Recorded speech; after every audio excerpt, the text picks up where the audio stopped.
Hi there, Yellow Guy here. I've got a couple of cast iron frying pans I've picked up along the way that aren't in too bad a shape. They've got some rusting, some scaling going on, but I think we can get these cleaned up, get them back into cooking shape. There's a lot of different methods out there. You can use oven cleaner, you can soak it in white vinegar, you can even use electrolysis. I use good old-fashioned elbow grease. Let's get started, see what we can do with these things. Okay, I've got a tub of plain old dishwashing detergent and some water in here, nothing fancy. I've got the rubber gloves because I don't know if you know it, I used to be a hand model and I don't want to prune up the money makers. So at any rate, we're going to grab the first frying pan, and as you can see there's some rust building up on there and it's got some scale on the bottom.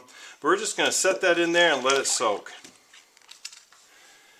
Okay, after about 10 or 15 minutes of soaking, we're going to grab our steel wool and we're going to give this pan a good scrubbing. This is the old elbow grease part that I was talking about earlier. Make sure you get all the sides, inside and out.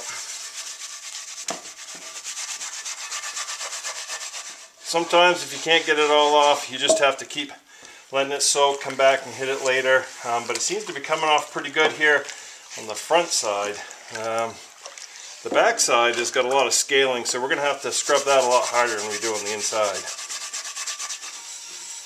One fun part about restoring old cast iron is once you clean the corrosion and crud off the bottom, you'll oftentimes see manufacturer's marks and logos where you can go on the internet and research to find out when they were manufactured and maybe even where they were manufactured. This one doesn't seem to have any markings on it other than it says it's a 11 3/4 inch skillet. So there you go. At least I know what size it is.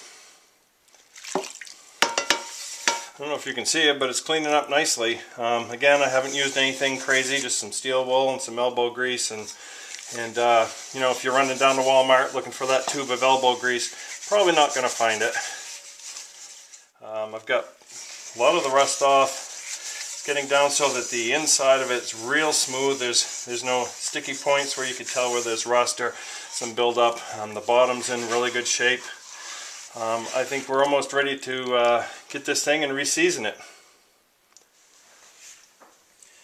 After giving it the good scrub down with the steel wool, I put it in the kitchen sink with some fresh water so I can get this thing prepared for seasoning. You'd be surprised how quick the surface rust develops once you get this seasoning stripped off of it.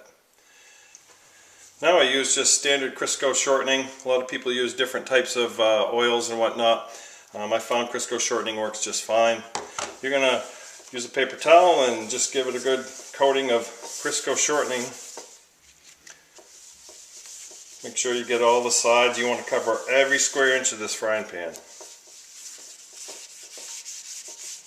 Okay, next what I do is I get my gas grill up to about 400 or 500 degrees.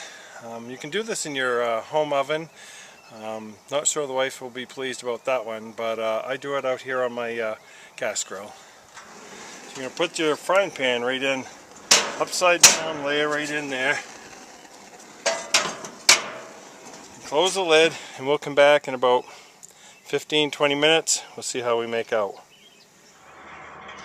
Well, alright, let's take a look at these. Oh yeah, they've been smoking pretty good here. Been on for about a half an hour. That seasoning's baking right on.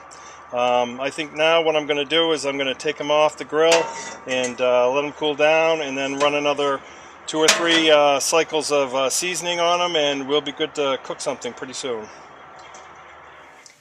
After a couple rounds of seasoning, I'm pretty pleased with the way these things turned out. They were all rusted and scaled, and I was able to clean them up and get them in cooking shape.